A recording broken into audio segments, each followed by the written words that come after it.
Hi friends, രാഷ്ട്രീയത്തിൽ പ്രവേശിച്ചതിൽ പിന്നെ നടൻ വിജയുടെ വാക്കുകൾക്ക് വലിയ സ്വീകാര്യതയാണ് ലഭിച്ചുകൊണ്ടിരിക്കുന്നത്. ഇക്കഴിഞ്ഞ ദിവസം അദ്ദേഹം പറഞ്ഞു രക്തത്തിന് ജാതിയും മതവും ഒന്നും ഇല്ല എന്ന്.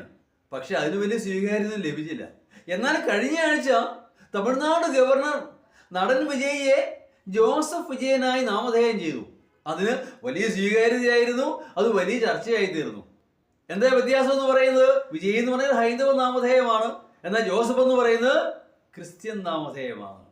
എന്ന് പറഞ്ഞാൽ താൻ വെറും ഒരു ക്രിസ്ത്യാനി. അതെ, വെറും ഒരു ക്രിസ്ത്യാനി. അതാണ് അതിന്റെ അർത്ഥം. തമ്മിൽ വ്യത്യാസമുണ്ട്, തീർച്ചയായിട്ടും. അതെ, നമുക്കറിയാം, ഇതിനു മുമ്പ് നമുക്കെല്ലാം പ്രിയങ്കരനായ കമൽ എന്ന സംവിധായകനെ കമാലുദ്ദീനെ ചിത്രീകരിച്ചു. തമ്മിൽ വ്യത്യാസമുണ്ട്. കമൽ എന്ന് പറഞ്ഞാൽ ഹിന്ദു പേരാണ്, കമാലുദ്ദീൻ എന്ന് പറയുമ്പോൾ ആ മുസ്ലിമായി. അപ്പൊ നീ വെറും മുസ്ലിം മാത്രമാണ് എന്നുള്ള വേർതിരിക്കലാണ് അവിടെ ഉയർന്നു വരുന്നത്. ഇതിന്റെ പേരാണ് സാമുദായിക ധ്രുവീകരണം, റിലീജിയസ് പോളറൈസേഷൻ. ആളുകളെ വേർതിരിക്കുകയാണ്, കമ്പാർട്ട്മെന്റലൈസേഷൻ. നീ ആ ജാതി, നീ ഈ ജാതി, എല്ലാം വേർതിരിവുകൾ തന്നെ. ഒന്നും വേണ്ട. നമ്മുടെ മലയാളിയുടെ എല്ലാം സ്വകാര്യ അഹങ്കാരമായി യേശുദാസ് നിലവിൽ കുഴപ്പമൊന്നുമില്ല.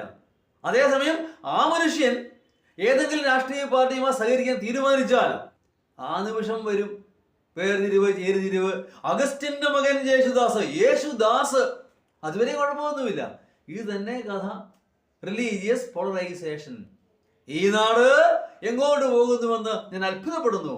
ജാതിയും മതവുമെല്ലാം മനുഷ്യനെ തീർത്ത അതിർവരമ്പുകളാണ്, വേലിക്കെട്ടുകളാണ് തിരിച്ചറിയാൻ ഇനിയും എത്ര നാൾ കാത്തിരിക്കേണ്ടി വരും. ഈശ്വരോ രക്ഷതു.